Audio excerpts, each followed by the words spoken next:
Good morning, everybody. Welcome to this special edition of Coffee with KPP Live, the show dedicated to providing you with advice for life so that you can live richly and work towards the life that you've earned. Sitting here with our CEO, Rob Davenport, who last week we decided, in lieu of everything that's happening in the world, to be able to give some general investment advice and updates on what's going on geopolitically and how that might affect your portfolios and some things to think about as we go through these uncertain times.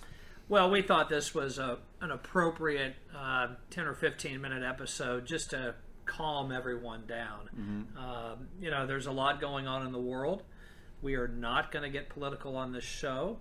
But I think it's wise sometimes just to reach out and help everyone understand that things like this will pass. Mm.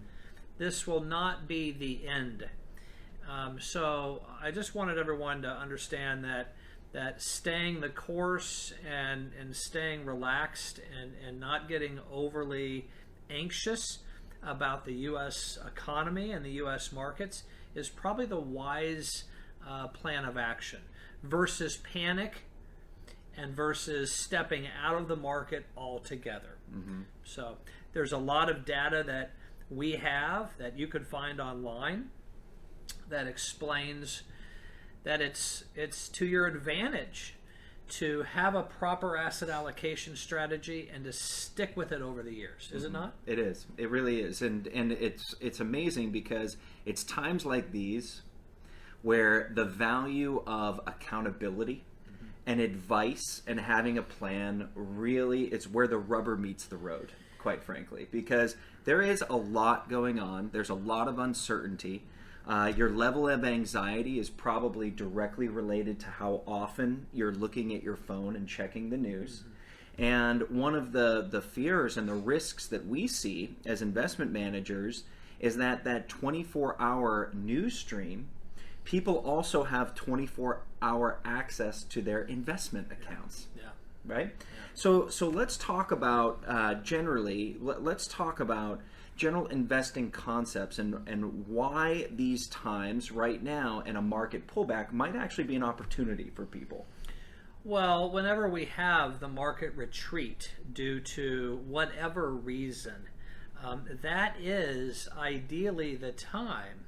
If you have a long runway, a long-term horizon, that would be the time to maybe buy additional equities that you believe in. It's not the time to go running to the sidelines if you're in the accumulation phase or even in the retirement distribution phase. But it is wise to understand that we as humans have emotions, and I understand how those emotions affect you. But you have to separate your emotions from investing. Investing needs to be logic and mathematics and patience over time, and a strategy and a plan. So many people, in our opinion, go through life without a financial plan. I mean, how does that benefit you or your loved ones? So what I have found with our clients who actually have a financial plan, who have gotten to 30 or 40,000 feet and can look out at the next 30 or 40 years, they understand that this too will pass.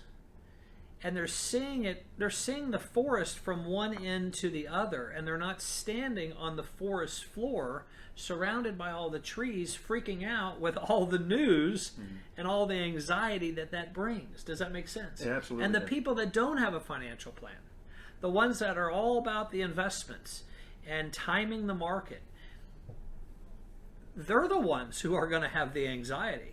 They're the ones who are going to have frustration, and they're probably the ones who are going to make investment mistakes. That's right. And when building a financial plan too, one of the most important aspects is having a personal rate of return or a personal target rate of return.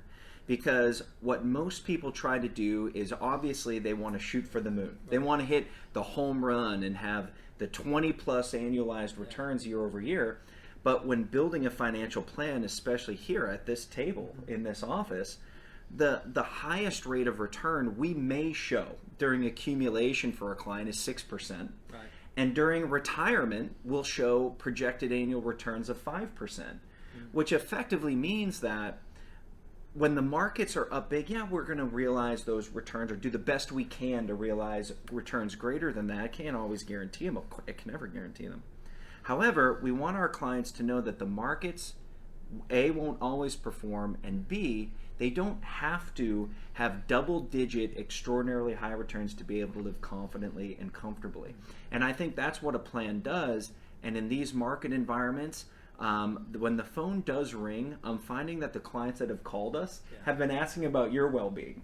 Yes. Or my well-being, Yes. saying how are we doing? It's kind of, we're proactive with our clients, but it's such a humbling experience to know that our clients are calm and comfortable enough to pick up the phone and ask us how we're doing. It's really an incredible Throughout this entire crisis, which has been going on overseas for a week now, I've had maybe 1 or 2 calls. We serve hundreds and hundreds and hundreds of families, and the reason I think we've had very few calls is because our clients have become wise. They have seen their forecast for the next 30 or 40 years, whatever that time horizon may be, and they're not going to panic. It's important to focus on what you can control, not what you can't control. You can control how good of an employee you are, or how good of employer you are. You can control how much you save, and you can control how much you spend. But you can't control geopolitical events. You can't control interest rates. You can't control the labor market, or today the lack thereof to some degree.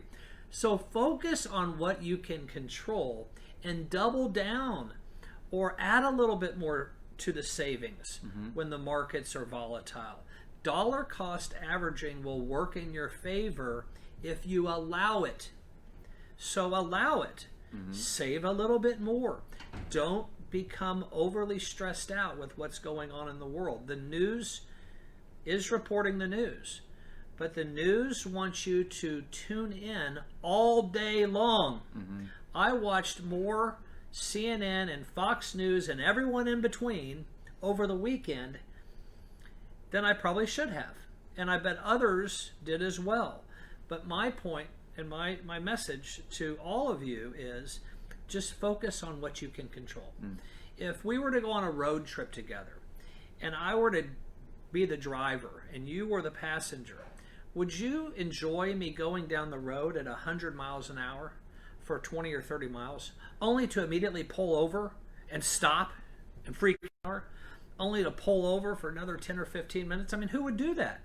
That's what people who try to time the market do. They go into equities and they're all in, and then something freaks them out, and then they come back out. And then they want to go back in. No, you want to set it on cruise control at a pace that's comfortable for you. And the older you get, the slower you might drive. And I get it.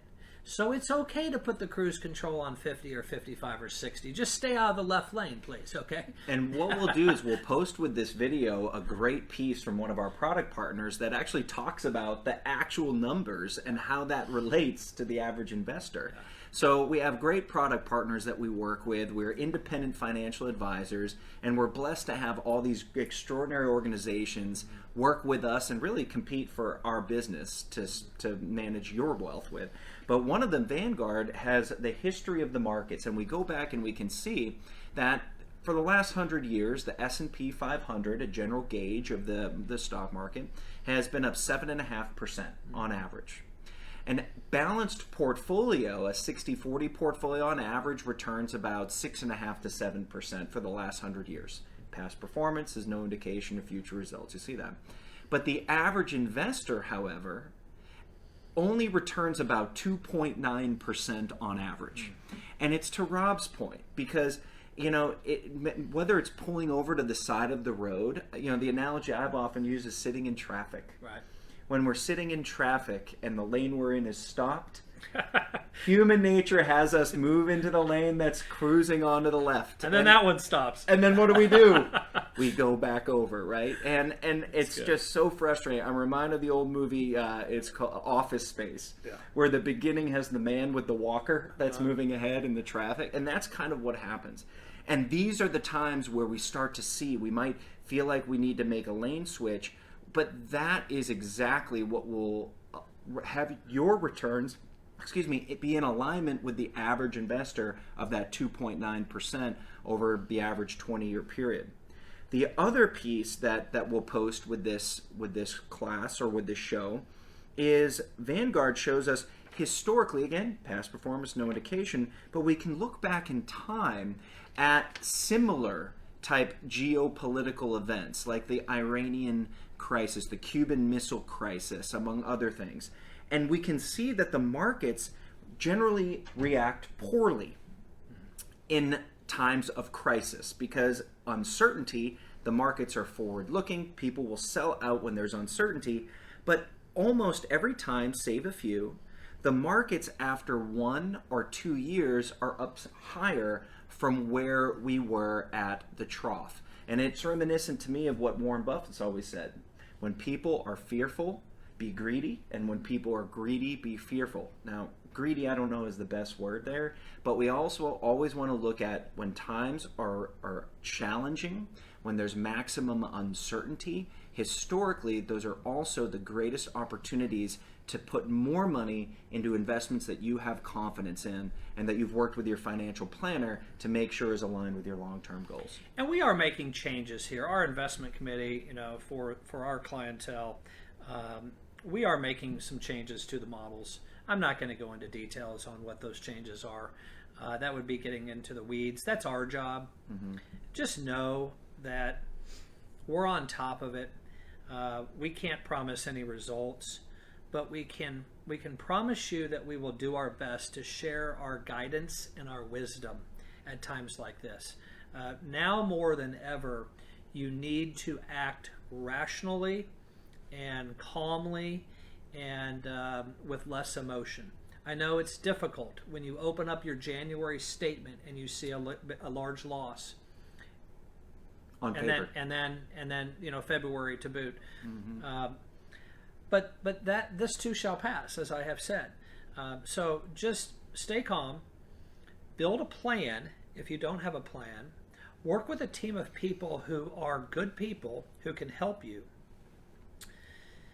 Mathematically identify how much wealth you need to build and how much time we have to build it, mm-hmm. and how close are we going to get.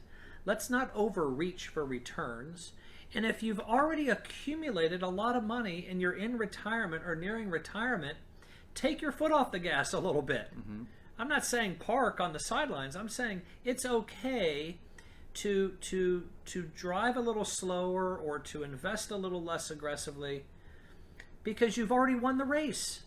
Mm-hmm. Why would we want to jeopardize a 40 or 50% pullback in a extreme black swan event like we saw in 2008, 2009, when you don't have to? Yeah. So don't get greedy. Have a wise plan. Work with good people who are looking out for your best interest, and we'll be okay. Mm-hmm. We'll be okay. Well said. That's our message today. We didn't want to get political. Our prayers go out to the people of Ukraine. Absolutely, they do. Definitely. I mean, it's heartbreaking. Mm-hmm. But let's stick together, mm-hmm. and let's weather through this, and let's make good choices, and let's not panic. That's our message today. Couldn't have said it better myself. So thank you on behalf of everybody here at KPP. Thank you for watching. Mm-hmm. And if you do need any help, guidance, looking for answers or calm in your portfolio, give us a call at KPP. Our phone number is 502-394-0400. We are located on the corner of Shelbyville Road and Hurstbourne Lane. And we hope you all have a great week and look forward to seeing you tomorrow. Bye-bye.